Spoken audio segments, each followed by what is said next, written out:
The Braves are off to a scintillating start, but they have problems in their rotation, perhaps at shortstop. Here to help me break down the Braves, talk about the news of the day, and a lot of the elite pitching prospects getting called up is Chris Clegg. We will talk about that on the RotoWire Fantasy Baseball Podcast.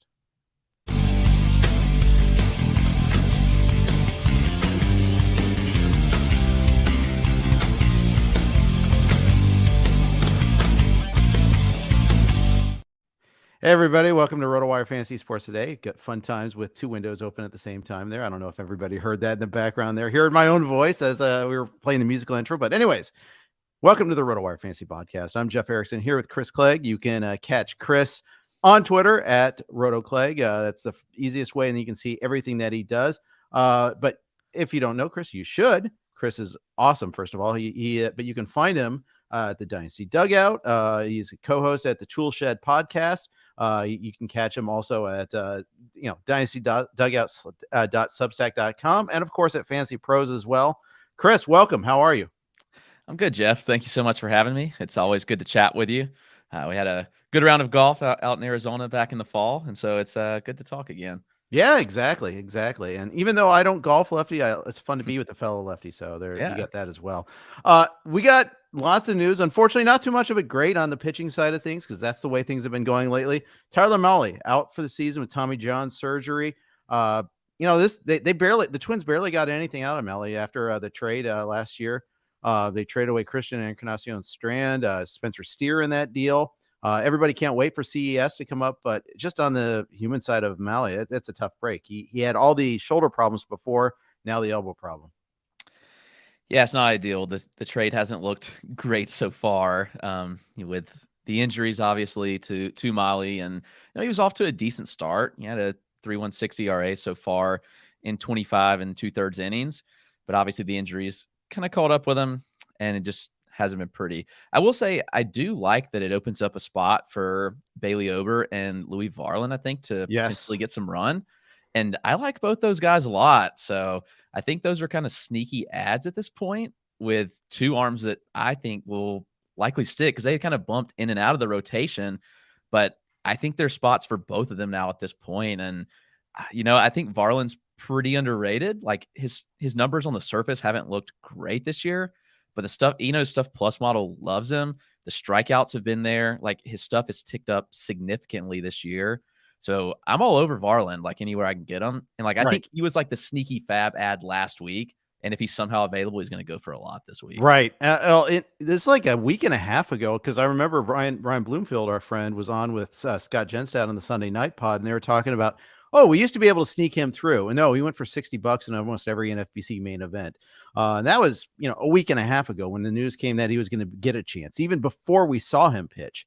I have Varland in a couple of places, but I really want to have him in more. And I was all over Bailey Ober, except for the fact that he got sent down. And, it's just tough. Like AL Tout Wars, I had him 4-man reserves. And even with unlimited ILs, it's tough to hold on to a player like that. Held on to Evan Carter instead of Ober. And Evan Carter could be amazing. He could be great, but right now he's great in AA. Whereas, and I missed out on the FAAB bidding on Ober when he came back up. Yeah, it's tough. I think that if somehow they're available, it's probably not in most leagues, they're going to go for a lot this weekend. But yeah, I think both have potential to be serviceable guys, even like 12-team mixed, and pretty much all formats. Yeah, it's a pretty neutral ballpark for the Twins. Kenta Maeda probably isn't coming back anytime soon, so I like both Varland and Ober quite a bit. Tyler Glasnow, he had a rehab outing cut short yesterday. He was going to go 65 pitches. Instead, he went 11. Felt mild tightness, left side tightness. That in and of itself isn't great, but when you're coming back from an oblique injury, it's less than great.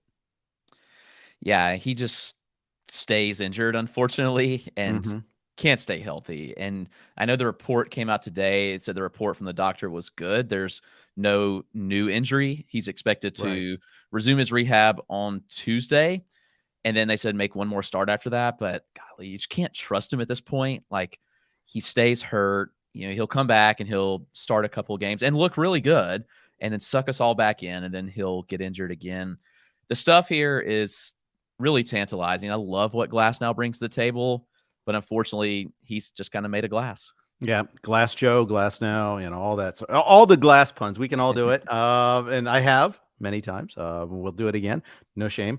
But you're right. And I was lamenting on the radio show today on Sirius XM that the one place I have Glasnow is about the absolute nut low worst place to have them. I'm in an AL only 4x4 league with 3 bench spots, no IL spots. And I held on to him this whole time. I don't even get the benefit of his strikeouts when he comes back. So what was I thinking? I mean, I know what I was thinking. It's like, I'm advancing the bidding and I'll get a good deal if it stopped. And now I've held him for 2 months.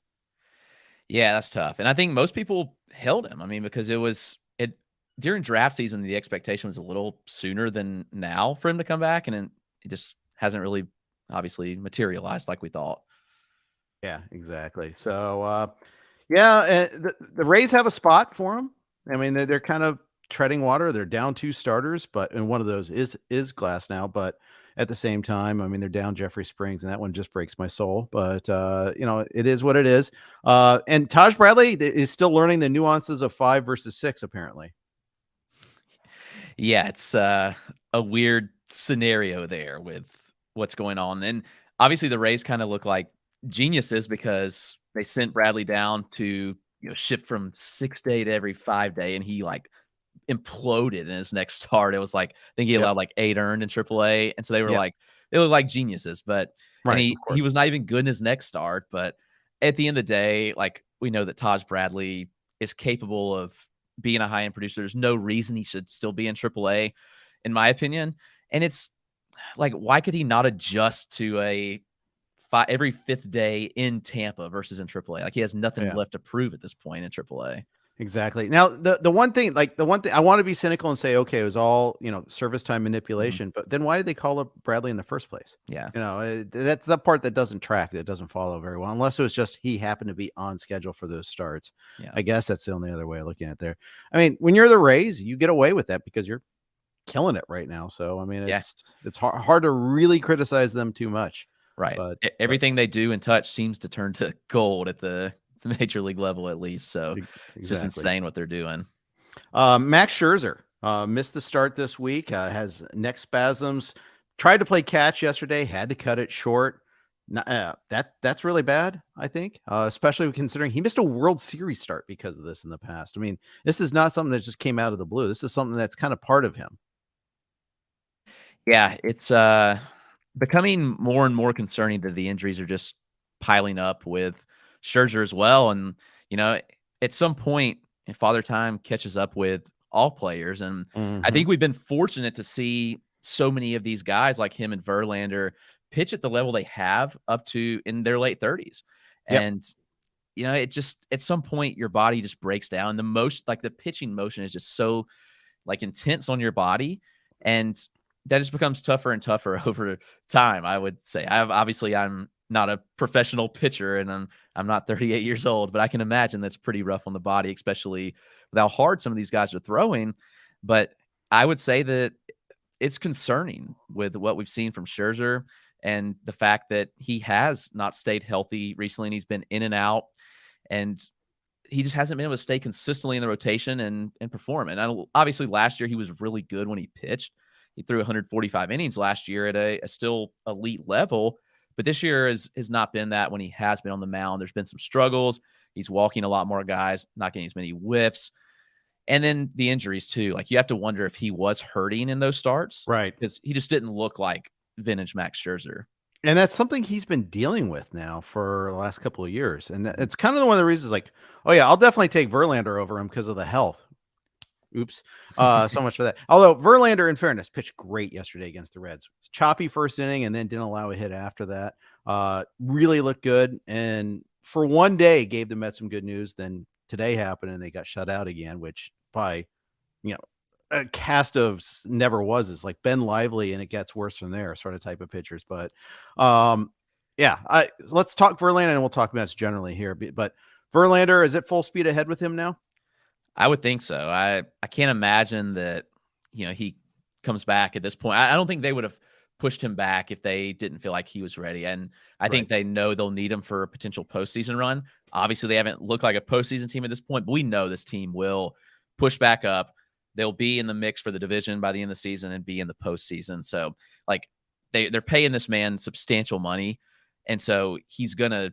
Yeah, they want him to be healthy all year, and so That's true. I would say that he's probably fully healthy, and yeah, he's just such an anomaly of what he's doing right now at his age. It's so impressive, and It I, is. I think even if he doesn't post I mean, obviously he's not going to throw the level he did last year with a 1.75 ERA and a .83 WHIP, just insane. But even if he gives us around a 3 ERA, I think that you still got what you paid for, even though he missed some time. And I think anybody'd be happy with that rest of season. Yeah, I think you're probably right about that.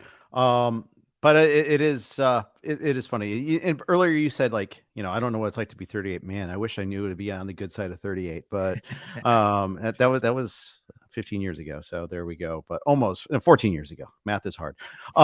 Good news. Liam Hendriks going back to back now on rehab outings. It looks like he's getting closer and closer. The White Sox lost in surreal fashion today. They lost on a walk-off suicide squeeze bunt. I mean, super fun to see that, but just so difficult for the White Sox. It's just such a disastrous start to the season. Lost 2 out of 3 to the Royals. Yeah, that's tough, and they haven't looked good at all. And they could use some positive news at this point, and hopefully they'll get that with Liam Hendriks. Obviously, this is an awesome story to see him come back as quickly as he has. And like you said, the stuff's still been there in AAA. Like his numbers look good. The velo was down a tick. Like it was up in the first start, and it's like it was down a decent bit yesterday, which I think that's something to monitor, but it is going to take time for him to come back. I mean, this guy went through chemo and radiation for cancer. Like this is a serious thing. And so to even see him on the mound at this point, this quick, is impressive.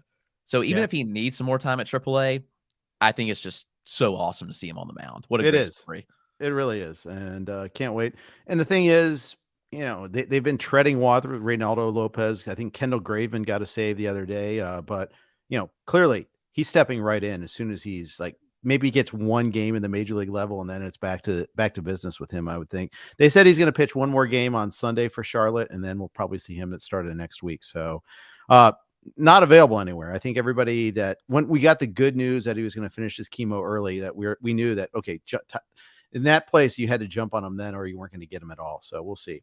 Hey, really, really good news there. We're going to talk a lot of Braves with Chris, but before we do that, share a quick note from our sponsors over at Rival Fantasy. A new MLB season means it's time for a new kind of daily fantasy baseball. Rival Fantasy is the fantasy platform reinventing the way daily and weekly games are played, and they brought new games to the ballpark this year that fantasy players won't find anywhere else. Rival Fantasy's games include Fantasy Bingo, head-to-head player challenges, and Fantasy Book, where users can select over-unders for 2 to 5 players. With games like this, daily fantasy has never been better. Right now, RotoWire listeners can get a $50 protected first play. That means if you win your first play, you keep your winnings. But if you lose your first entry, Rival Fantasy will fully refund you up to $50. Go to play.rivalfantasy.com/signup and use code RotoWire MLB at signup and deposit a minimum of $25 to get your first entry on Rival protected up to $50. Now's the time to step up to the plate and become a Rival today. Welcome to the arena. Also, we are on the Blue Wire Network, and we're grateful for that. So grateful, we're going to play their ads right now. All right. Appreciate your indulgence on that. And we appreciate the Blue Wire Network as all. Atlanta got bad news this week. Max Fried, they kind of played around with the start on Wednesday over the weekend. I don't know if he's going to make the start. We're not going to tell you why. Oh, he's going on the IL. He's got a forearm issue, and he might be out multiple months. It's more than the 15 days. And we know Dave O'Brien was pretty quick on that over at the Athletic. Really, really bad stuff here, Chris. Yeah, it's not ideal. This rotation is severely beat up right now.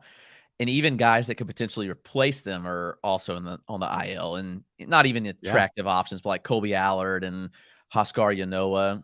He had his moments, but obviously he's out all year with Tommy John, and Colby Allard has a strained oblique. He's on the 60-day IL. And now you lose Fried and Wright for significant time. Wright said he's going to miss more time than Fried will. And the report is Fried's at least 2 months. You never like to hear at least because Right. it's likely more than that. And my fear is I know they said everything came back clean and there's no structural damage per se. My fear is just he sits this out for a while, tries to come back, and then ends up needing surgery. And they miss a couple more months of like him on the mound because they waited. And obviously you want to see if he can work through it through rest, but it just doesn't seem like a good situation right now by any means.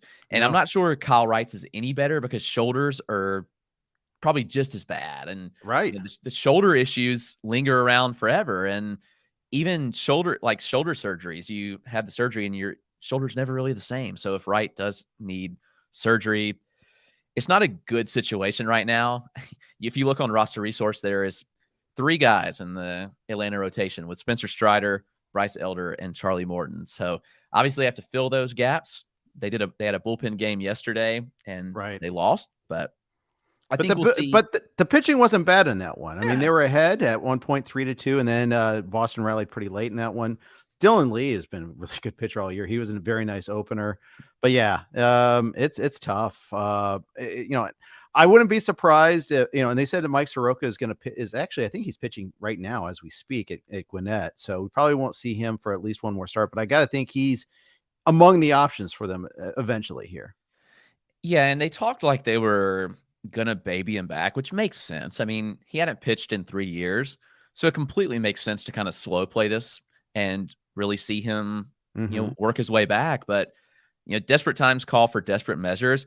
And the thing is, Soroka is fully healthy. There's, he's not, I mean, technically he is still rehabbing from an injury per se, but he's not really. I mean, you miss 3 years, you obviously want to get a lot of game action as much as you can, but ultimately he's healthy and they just need healthy arms. And you're right, he is throwing tonight. They are in the top of the first, and so he has not thrown a pitch yet tonight, but we'll see how he does tonight. So like you said, it's at least probably next week.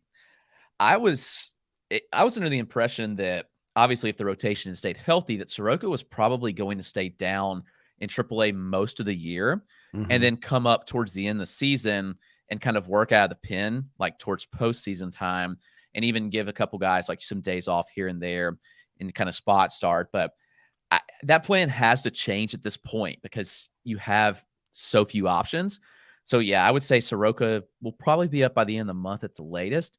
But you also have a couple other guys in Dylan Dodd and Jared Schuster who have both pitched in the major leagues. But there's also another guy who's kind of a journeyman in Alan Winans, who's been surprisingly really good this year. He is a 27-year-old in AAA. Okay. He was drafted by the Mets back in 2018 and really just never been much of anything, but he seemed to have found something in Gwinnett this year. And he's looked pretty good in his starts. He has a 3.6 ERA right now in 35 innings. He's not going to strike out a ton of guys, but he does have he has 36 strikeouts in 35 innings so far this year.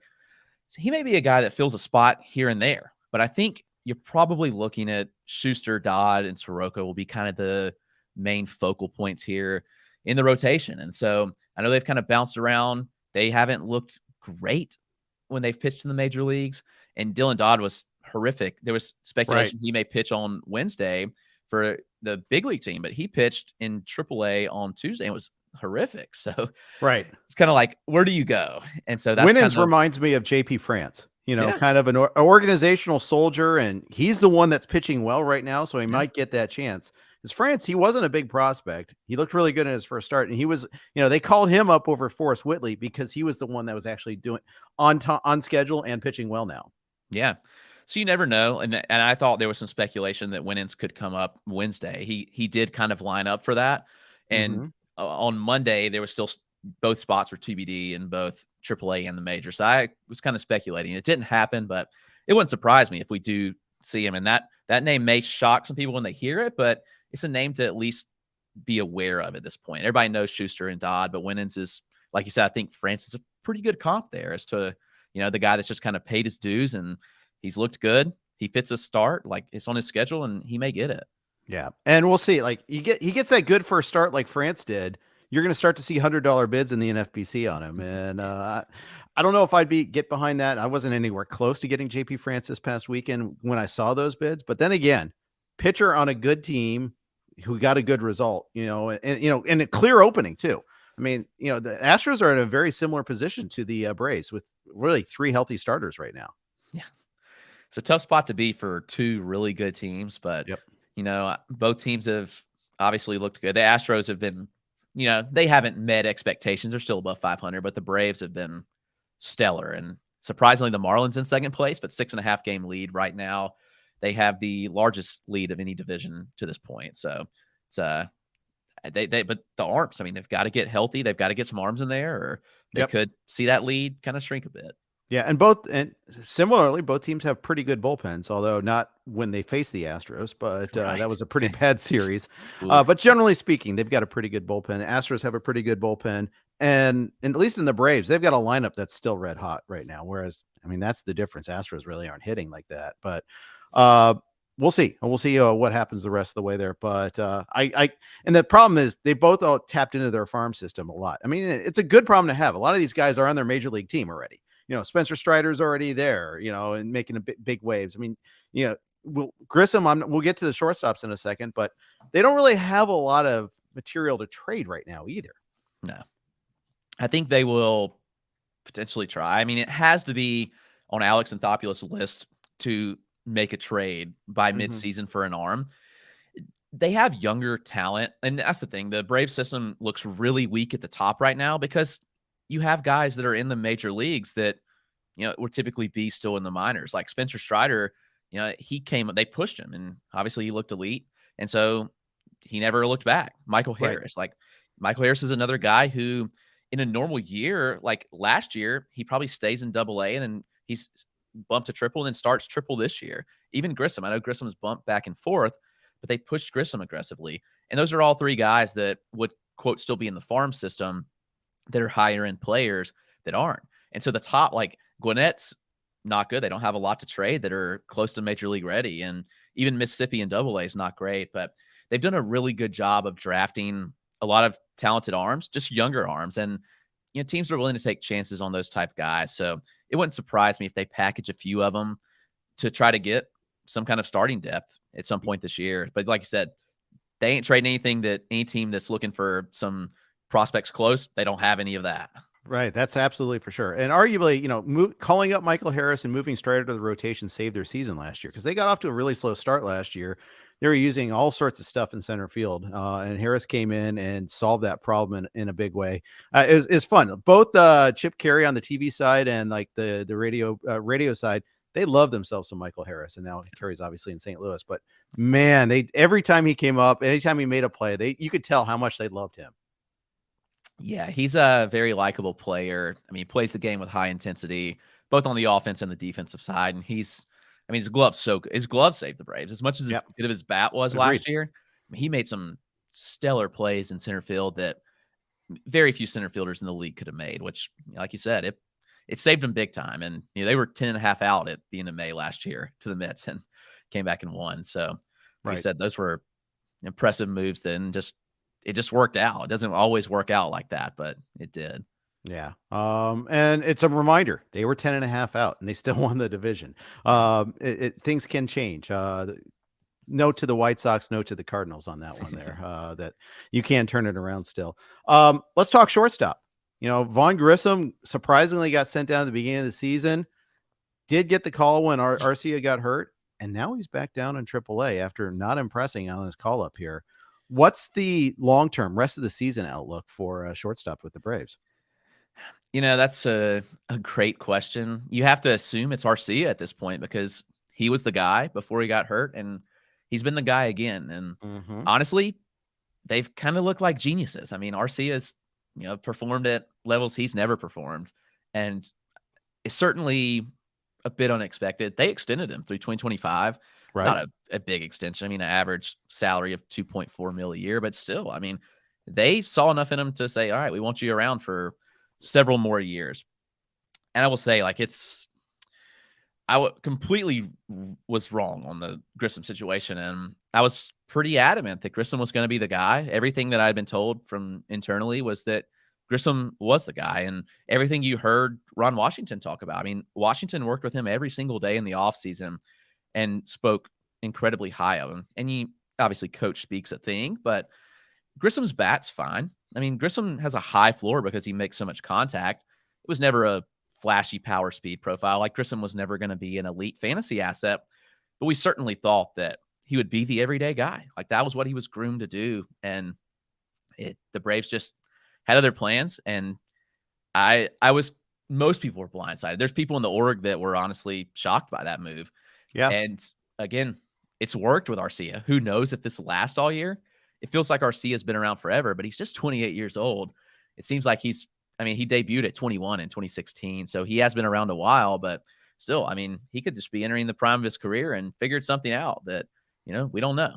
Right. But he's hitting the ball well.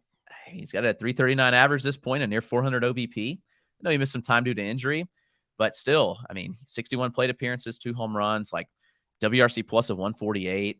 His glove's been surprisingly, and we know his glove's solid. Like that was the point where his glove was always been fine, and he's been really good in the field. So you have to assume until we otherwise like see anything, like they're going to roll with Arcia as the everyday guy. And I think that he's pretty useful for fantasy purposes. Even at the bottom of this lineup, there's use because the lineup's so good top to bottom. Yeah, he's not going to accumulate the plate appearances that you necessarily want.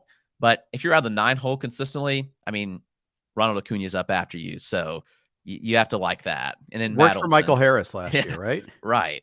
So, I mean, I think RC is fantasy viable. I really do. And I think that Grissom probably plays most of the year in AAA at this point. I mean, they've got decent bench depth, and they want Grissom to continue to work in the field. And so he wasn't going to get the reps in the big league club. So you got to have somebody like this play in every day. And I think that's just going to be the case in Gwinnett until and that's why Shoemake stayed up and Grissom went down then. Yeah, I agree. I mean, Shoemake's a better glove. Grissom's a better bat. But like I said, Shoemake's if something happens, like there's your guy, a defensive replacement if need be. But Shoemake's probably just a bench piece for now. And to that end, he's played 1 game really since getting the call up. Whereas and I agree. I think that's what you should do if you're Atlanta with Grissom is send him down, play him every day, get those reps in defensively, especially there. So, but it's frustrating, as your fantasy middle infielder of some sort there. It's tough. Long-term, dynasty-wise, I still would be on Grissom a little bit. I know he didn't do much in his short term up here this time around, especially power-wise, hit for like middling average, but, didn't hit for any power. But again, we're talking really tiny samples here. Yeah, and, that's the thing. Like, I think, like, as a big Grissom supporter, somebody that watched him a lot, coming up the minor leagues and live in games, like, I always loved the guy, but I think people kind of took it as that he was going to be like this fantasy stud, but like that's just not his profile. Like, he's like a 15 home run bat that can steal you 15 bases with a serviceable average. Like the contact rates are pretty insane. I mean, just what he did in the minors kind of traveled with him to the majors. Last year in the minors, he ran about a 90% zone contact. He came up in the majors and had an 89.9% zone contact. This year we saw 91.9, so 92% zone contact. Like, really solid contact rates. He doesn't swing and miss often. Right. He puts a lot of balls in play. And this is a guy who has a really good frame, like a very athletic frame at 6'3", 210. I'd argue he's a little bit bigger than that. Like his list height weight. I mean, he looks every bit of 6'4" plus to me. And so, like I said, I think the power could grow. We're talking about somebody that just turned 22 in January. And most 22-year-olds, they haven't come up and shown that they can perform at the major league level. And Grissom has. So, yeah, long-term for Dynasty, I think it's a good buying opportunity. It's a good buy low on him. And somebody in my Discord was talking about that. I was like, I think you can probably wait even longer to buy him because the longer he sits in AAA, the more people are going to sour on him. Right. And so by midseason, people are like, get this guy off my roster. And it creates a buying opportunity because, like I said, I think that he's going to find a spot with his bat at some point or another. Whether it's at shortstop or not, I don't know. But, well, especially if the team that has him rostered is a contending team, and you want that flexibility. You feel that roster crunch. Get a couple of injuries, and you don't have any. You need that spot for someone that can actually play. It's time. Hey, let me solve your problem for you here. Yeah, absolutely. I can see that for sure. Not a bad play.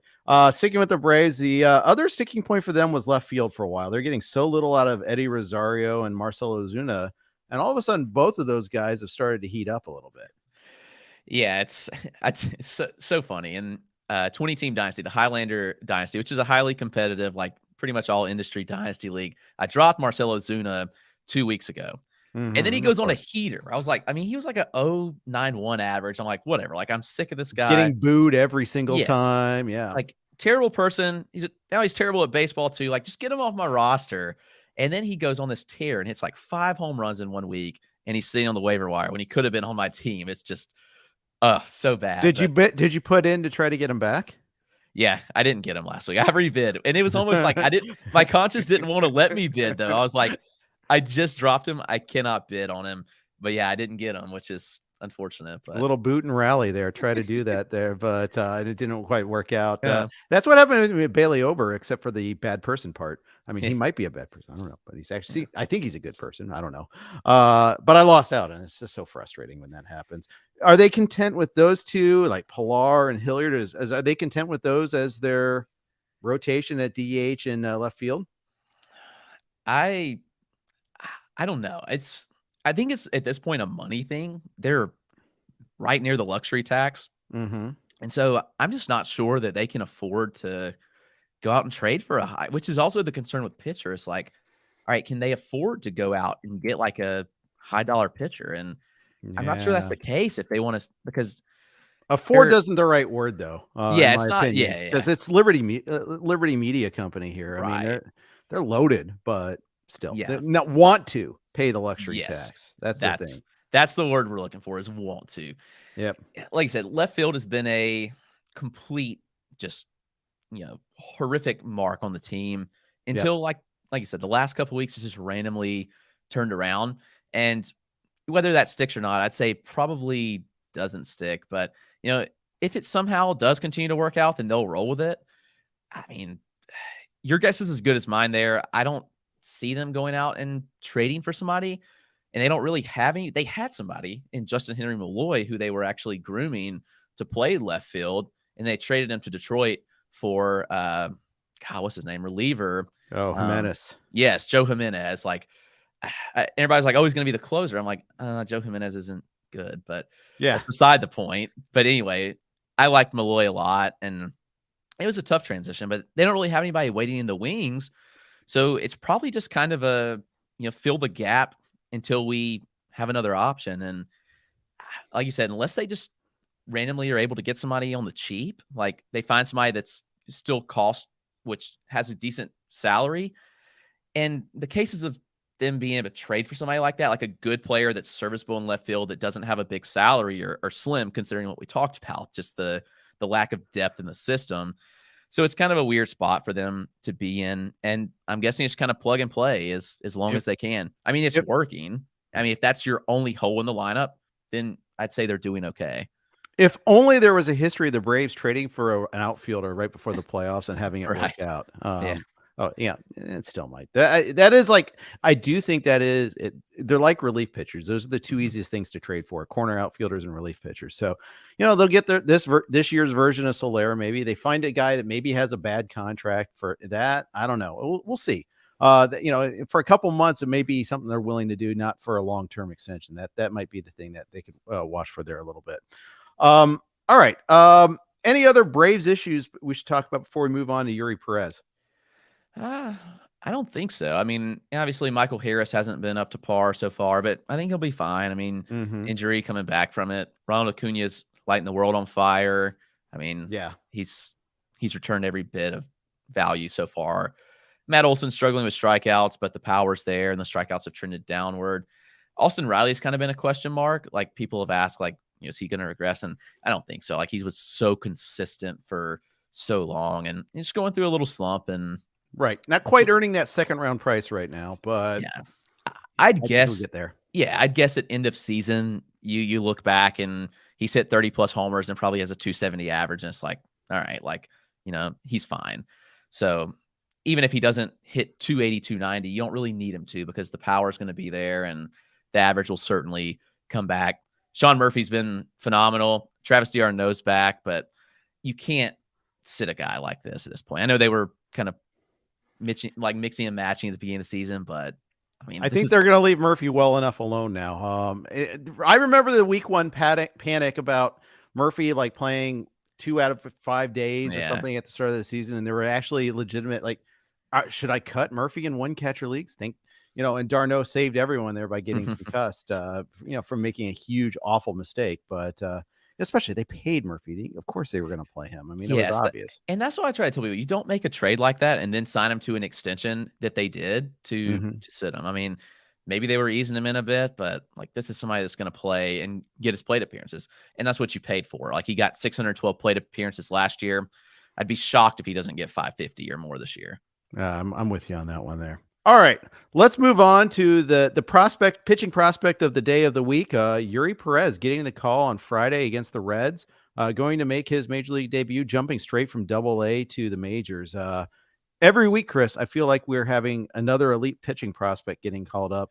Not as many hitting prospects, but I'm excited about Perez.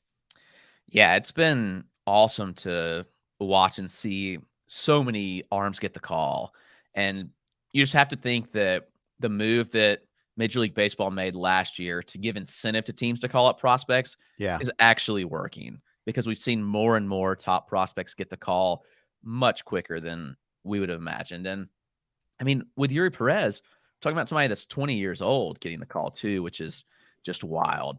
I heard a stat, I think it was from JJ Cooper at Baseball America, that when he debuts tomorrow at 20 years old and literally 27 days, like he just turned 20, that there will only have been, I think, 3 pitchers in this century that have debuted younger. And it was Julio Urias, Edwin Jackson, and Felix Hernandez were the 3. Wow. Which is just crazy. Combo. Yeah.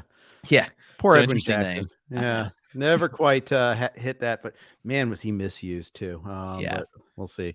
But yeah, I thought it was interesting. Perez is even younger than Jose Fernandez was when he got the call. And he got the call really early, and he similarly jumped a level, a different front office, but Marlins kind of are willing to do that. Yeah, it's interesting. And I think it's even more interesting this year, especially for teams with guys in the Southern League, because the Double-A Southern League, which is only 8 teams, but they're experimenting with the tacky ball. And so like they've pre-tacked these balls, and it's some pitchers is actually hurt. Like we've seen hit by pitches like soar through the roof there. Really? But also some guys have added like 7 inches of induced vertical break. Like Coleman Crow from the Angels, like just randomly got 7 inches of induced vertical break. It just doesn't happen. So an arm like Eury Perez it's not an issue. Like he was already elite before. But I almost wonder, like, all right, so going from this ball now to the major league ball, like it may be in a little adjustment period, and maybe not, but it's at least something to think about, because, he's been throwing with this super tacky ball in game. And there's been GMs that have said, like, we don't want our guys using this ball. Like Ben Brown with the Cubs, like Jed Hoyer just came out and said, he was like, we wanted to get Ben Brown out of Double-A as quick as possible. So they send him to Triple-A. They're like, we don't want him experiment with this ball. Right. It's so funny. We're trying to avoid the Southern League, but we're also trying to avoid the PCL. I mean, you just have to thread this needle here. You're going to get straight from low A to the majors now. I know. Yeah, but with Perez, like I have zero concerns about him coming in and just, being a guy. And there may be some bumps along the way. I mean, it's somebody that just turned 20 years old. And yeah, I want you to think about what you were doing at 20 years old, probably not pitching in the major leagues. So no, it's wild to just think this guy that just turned 20 last month is going to be pitching, but he's been stellar. The arsenal is the best of any pitching prospect called up, I'd say, next to Grayson Rodriguez. And probably, honestly, the arsenal is better than Grayson Rodriguez at this point, because Rodriguez, honestly, his stuff took a step back after his injury last year, and he's still trying to get that back. And Perez, just his stuff across the board is so good. I'd argue that you're looking at 4 pitches that are plus or better. I mean, the fastball, like, is insanely good. Like, he's going to sit upper 90s. He may touch triple digits in his debut tomorrow when you see him. And he throws a sinker extremely well. Like, just across the board is what you want to see. He gets a ton of whiffs on his slider. The changeup's highly effective. It's like, okay, like, this is a typical Marlins guy. Like, he's got an elite changeup. It's honestly, it's a Sandy Alcantara like arsenal, but that gets a lot more whiffs and a lot more strikeouts. I know when people hear that, it's not like super attractive. Obviously, he just won a Cy Young and had an elite season, but he doesn't have the strikeouts. But with Right. the Arsenal similar, and Eury Perez is going to get the strikeouts. Like he's just blows hitters away. I think this is the arm that everybody's been blowing all the FAAB, but this is the arm that if you saved your money, like I just don't think you call up a guy like this at 20 to only have a couple starts and send him back down. Why? I just don't see a reason to. Like if you call, unless that he comes up and just really struggles, I think he's got stuff to work on. But what does he have to work on that he can't work on in the majors that he could work on in AAA, in my opinion? Yeah, and especially, and why call him up if he needed to, right? I mean, I think that's the whole point. Eury Perez or Bryce Miller? You have to make that decision today. I think I'd go with Eury Perez. I love Bryce Miller's fastballs, one of the best in the game already, but Eury Perez has the more well-rounded arsenal because it's a true 4-pitch mix. With Miller, you get the fastball with the elite ride, the elite IVB at the top of the zone. Mm-hmm. But with Eury Perez, you get that. You get a good sinker, but you're also getting the curveball, the slider, the changeup. And Miller throws a slider and cutter, but he's so fastball heavy. It's just the difference there. So I'd hedge my bets on Eury, even though I think Miller's going to be really good. But I think Perez is just a different level of any arm we've seen called up this year. I think Taj Bradley fetched like $200 plus bids in the NFBC. Tanner Bybee was around 300, and we saw Bryce Miller even go higher. We got clipped to 400 in some leagues. It was over 300 all three of my main events this past week. Is that where we should expect to see Eury Perez go unless he blows up on Friday? Yeah, I'd say based on what we've seen from the other arms called up, they're just assuming that somebody has FAAB out there to spin. He's going to go for 250 plus probably in every league. But obviously his start's going to dictate that. I mean, he could go for more. Like if he goes out and shoves for 6 innings, he could go for like $500, which would be Would wild. You do that? If he should, I don't think I could throw that much on anybody just because it's like, obviously I think he's going to be a really good arm, but I would have to have whiffed on everybody I'd try to bet on prior to actually do that. And that may be the case. It's like, okay, like let's say you have $900+ left and you need an arm. I mean, I personally wouldn't, but I could see it happening. Yeah. He's that kind of arm. He's that good. Yeah. What about the pitching prospects that haven't shoved yet? Brandon Pfaadt, Gavin Stone. Where are you on those guys? Pfaadt's an interesting case. He beat the PCL, which was a weird thing to do. Like he pitched in one of the most hitter-friendly environments, and last year dominated. But honestly, the stuff has taken a step back this year, just overall. Like he's not the same pitcher that he was last year, and I can't really tell you why. It's just location's not quite there. His fastball's always had a bit of concerns, just because it's like he's 92.5, he's 93.5. Like it's fine, but he sometimes like he's home run prone. He misses over the plate, and we were like, okay, like home run prone PCL, okay. But then he kind of took an even bigger step back this year in AAA. It's like, all right, he went from 1.3 home runs per 9 to 1.78 home runs per 9. And obviously, we know what's happened in the majors. Like he's just got obliterated. He's 5.5 home runs per 9. It's just insane.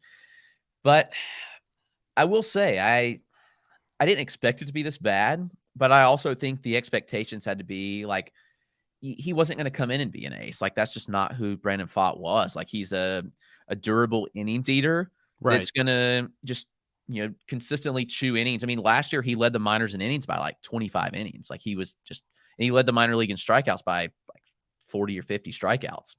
And it was just because of the volume. Like it's kind of like a Sandy Alcantara game where it's like, okay, like he gets the strikeouts because he throws so many innings. And I feel like that may be who Brandon Pfaadt is long-term. And long-term, my opinion and outlook hasn't changed on him. I think that there's like SP2 upside. Like he's a mid-rotation guy that throws a lot of innings.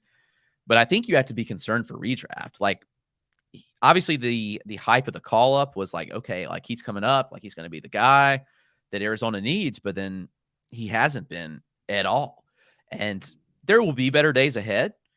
But I'm not sure we see that immediately. Like, and this was the week, like, okay, like he went into Texas for his first start, like a really good lineup, like hitter-friendly ballpark. But then this week he lined up for 2 starts, like he got Miami, and gosh, I forgot who he gets next. But it was like, okay, like this was a week where he should have came and performed. Home game against San Francisco on That's Sunday. right. So San Francisco, it's like, okay, like that's a decent lineup. So like, Right. yeah, I saw the 2 starts. Like this should be a week where he comes out and does something.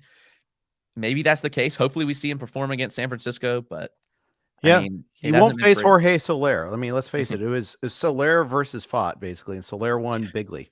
The first home run by Soler. Oh my goodness, I had never seen a ball hit that far in Arizona before. No, he mashed it. It was like the World Series home run that he hit in Game 6. Oh yeah, that's right. That's right. Yeah, golly. Fond memories for you there. Yes, I never forget that one. It's awesome memory.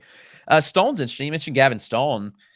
He's I don't know if he's a staple in the Dodger rotation just because they have so many arms. And the difference thing in him is he's a changeup heavy guy, and he's almost a changeup first pitcher at that.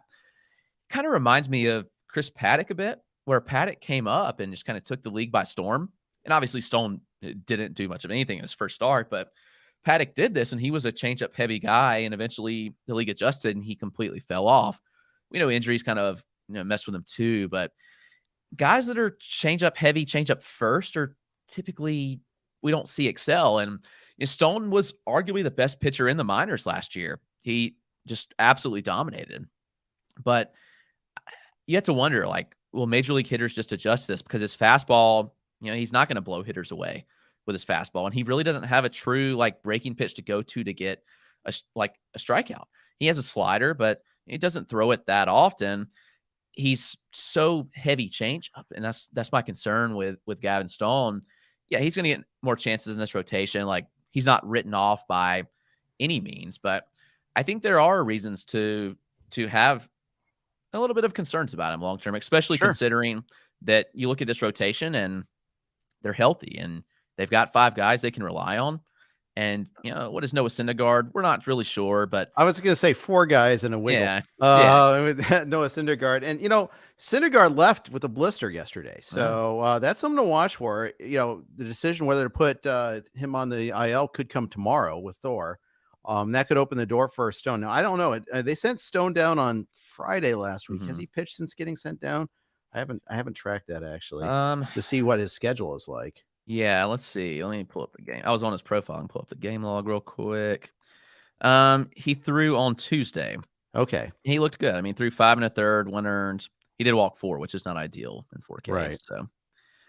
So, yeah, we might still see Stone. And the thing is, Bobby Miller's another name we're looking for on that team. We did see Grove, and we've seen in Pepio. We didn't get to see. He didn't make it to the opening day bell. He's on the 60 day actually right now with Pepio. Pepio is another one of those guys. Never could. He's got all this movement on his pitches, but he has no way to harness it. Right. Bobby Miller may get the next crack, and I know. Yeah, he's coming back injured. Like, he's only thrown 5 innings this year, and it wasn't good. But Bobby Miller's stuff is much better than Gavin Stone. Stone has much better command control, but Miller has the stuff. And I mean, we've seen plenty of other guys come up that are the stuff guys like Mason Miller and Bryce Miller, all the Millers, and their stuff over command, and it's worked. So it wouldn't shock me if Bobby Miller's up within the next month. I mean, if they go away from Syndergaard, if he goes on the IL, etc., so it's possible Miller gets the next crack at it. And if Miller performs, he could run with that spot for sure.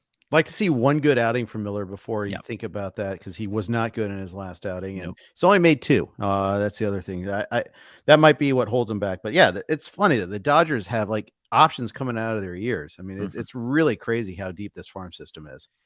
It's wild. They just do things that other orgs don't. I mean, they spend money at the top level, but they also have such elite scouting and development.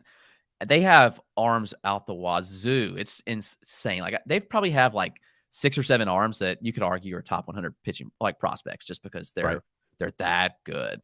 So yeah, it's nice to be a Dodgers fan, I'd say. Yeah, I bet. Dustin May, there's some buzz on fantasy baseball Twitter about him because, hey, on the surface, 4-1, 268 ERA, 0.94 whip. He's shoving great. Then you kind of dig into the K percentage, the swing strike rate, and you're like, is there some danger here? He's such a weird one. He's like a pitching ninja darling. Like you Right. watch him and you're like, this guy looks like he'd strike out 40% of hitters just with the way his pitches move, but he's never developed into that guy. And it almost so he was felt like he was almost there Yeah. in 2021 before he got hurt. It was like, okay, like he had a couple starts. He had 5 starts for the injury. He was striking out 37.5% of hitters. It was like he's got all right. He's finally breaking out. Right. And then he came back last year, late last season, and he just we haven't seen the whiffs. And it's just back to kind of who he was been. And that short 2021 sample of 2020 or 23 innings looks like an anomaly at this point, which is pretty wild to think when you look at his movement profile, when you watch him pitch, it's just like this guy should be just absolutely dominate. And he does. I mean, like the surface numbers are always good, but the Right. strikeouts are just not there. And it's just so wild to see when you just, if you watch him, it's like the numbers just don't really represent that. Like his horizontal movement on all of his pitches are just through the roof good. And so it's weird. I don't know if this will ever materialize. Yeah. Honestly, like Do you think some of that is because he's coming back from TJS? it's We saw possible. often see that. Like, how long do you usually give a pitcher before like you expect him to be himself after coming back from Yeah. TJS? I mean, he's only what, like 50, 60 innings back. I mean, he threw so it's 70. He threw 30 last year coming back and then 40 this season. I mean, you've got to give him some time. But again, it just looks like who he was outside of that short 2021 sample. And I don't know. And maybe we see him like mid-season. It's like, okay, like everything's clicking on all cylinders and he looks like an ace. I mean, Yeah. it's possible. It wouldn't surprise me. But like overall, it's like he's always had this movement. Like you looking at his movement profile on Savant, it's like, okay, he's not getting, any less movement than he did prior. It's still there. Like look at the horizontal movement on his sinker, and it's pretty much the same. Like he's got averages in 18.2 inches of horizontal movement or run on it, and it's pretty much what he's always done. And then you Yeah. kind of look at all the pitches, just kind of the same story. And I don't know. Like I don't want to label Dustin May as this guy. I mean, he's 25 years old. He's come back from Tommy John surgery, but I do have to wonder if he just is a lower strikeout guy. Yeah. It might be. There every once in a while you get a guy that throws that hard that doesn't get the strikeouts, that he doesn't get strike 3. Often they'll get ahead in the count. My guy, I'm a Reds fan. Homer Bailey used to be that way. Mhm. He's got this great stuff. I can't wait to watch Homer Bailey pitch. Gets to 1 and 2 and just couldn't put him away. He just couldn't. So we'll see. We'll see what happens with May. He had that little glimpse where we thought he might be there for that, but so far hasn't been that way. I'll close with this, Chris. We're seeing Perez on Friday. We've seen so many other pitching prospects get called up. Who's the next guy? If you can preemptively pick somebody else up, you think is going to get the call, who would that be? It's getting tougher and tougher as we've seen Yeah. more and more called up. I think at this point, Ben Brown's name I mentioned previously with the Cubs. The Mhm. Cubs don't have an active opening right now in their rotation. So, he's one that's, and I think a lot of people kind of chalked him up to saying, like, okay, he was a tacky ball. Like, and Ben Brown was good to end last year, but all right, he came Yeah. out in the Southern League and was just like otherworldly good. But he's continued to do this in AAA in a Okay. different environment. He faced the Louisville Bats yesterday, which is the lineup that has Ellie De La Cruz, Christian Encarnacion Strand, Matt McClain, and others. It's probably the best lineup in minor league baseball. And he struck out 10 of them, like just absolutely Wow. dominant. So Brown has been really, really good. I think Gavin Williams is another one. Williams actually just faced Louisville yesterday. I watched his start. I think Brown faced him last week, but Gavin Williams with the Guardians, we've seen, obviously, they've called up Tanner Bybee and Logan Allen, but Gavin Williams is another one who is just insanely good. Looking forward to them. Yeah, for Yeah, sure. his velo's up even more. He faced Ellie in his last at bat of the 6th inning. He completed 6 innings. At his 90th pitch, I mean, that entire at bat, he threw 5 fastballs. He was still at 98 Wow. every pitch. And He was 90 amped up for that Yes. particular confrontation Yes. there. Yeah. By the way, can I tell you how arresting it is to hear about Louisville having one of the best lineups in minor league baseball? I mean, for the longest time, the Reds farm system is so barren in terms of and so unproductive at the upper levels. Like their Louisville has been bad forever. And now they actually have all this talent bursting at the seams. At least they all play infield. Yeah, they're gonna have a good problem on their hand because they have too many infielders. And I often get asked that, like, where is he going to move? Or like, where are these guys going to move? Where are they going to play? I'm like, that's a great question. They've got a lot to figure out there, and maybe some trades happen. But at the end of the day, it's like that's a good problem to have when you have that much talent in the infield. Who gets the call first? Who's most ready to get the call? Ellie, CS, or McLean? McLean's probably the most advanced bat overall, just from a well-rounded standpoint. And I feel like the hole's there for him to join the big league team, like at shortstop. He can play pretty much around the infield diamond. He can play second. He could play some third, but he's a middle infielder. So I think he could step in at short pretty easily. I mean, obviously, Christian Encarnacion's strand has just been insane. I mean, he hit one like 473 tonight, I think I saw, just obliterated. He could get the call too. I mean, he's got some other issues. He chases a lot. And that was my concern with him coming into the year. I'm like, all right, he had a 40% chase rate last year and made it work. I was like, surely he has to take a step back. This year, he's running a 47% chase rate. And I'm like, all right, is this just going to be a guy that at everything? It's amazing. Yeah. Like maybe he's just a guy that makes it work. And maybe I'll be wrong. So I honestly was like, I think he's a good sell in Dynasty because like this profile is not sustainable when you make the contact he does and you chase like he does. But like you said, maybe it's just something that works. A super aggressive, swing happy, but when he puts contact on the ball, it's going. So I hope he's not Pedro Serrano. Curveball bats are scared, but I don't know. We'll see. I could be wrong about that, but I mean, yeah, it was such a great story in spring training. Loved seeing it there. Some of the balls he hit were just ridiculous. The sound coming off of his bat, it's intoxicating. It's different. Got a question on Twitter from Jack. He asks, could Dylan Lee get stretched out for the Braves? I mean, he looked, like you said, he's looked good. He hasn't pitched in that role in a while. They could build him up to potentially do that. It may be like, all right, you're going to go 2 innings for a couple outings, maybe get you to 3.